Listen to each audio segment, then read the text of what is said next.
In our school days, we all remember that there is a monitor in the class to maintain discipline in the class, to maintain decorum of the class.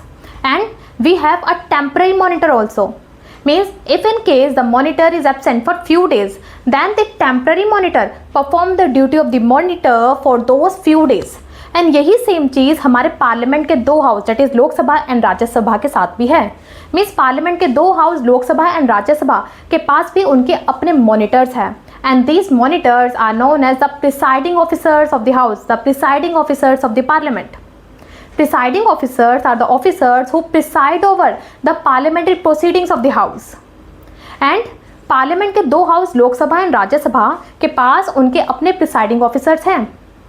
And for the Lok Sabha, the presiding officers are Speaker, Deputy Speaker, and a panel of chairperson.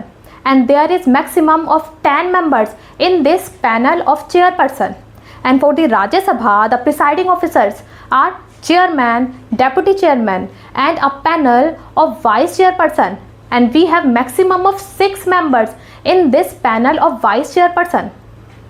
To maintain decorum of the house, to maintain discipline of the house. And in the Lok Sabha, the head presiding officer is the speaker. And if the speaker is absent, then the duty, the function of the speaker is performed by the deputy speaker.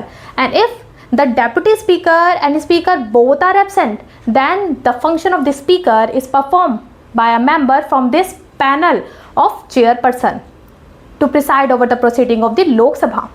And for the Rajya Sabha, which is same है. The main presiding officer here is chairman, and if the chairman is absent, then the duty of the chairman is performed by the deputy chairman. And if deputy chairman and chairman both are absent, then the duty of the chairman is performed by a member from this panel of vice chairperson. And to get much more information, keep watching UPSC Station with Shivani Vasist.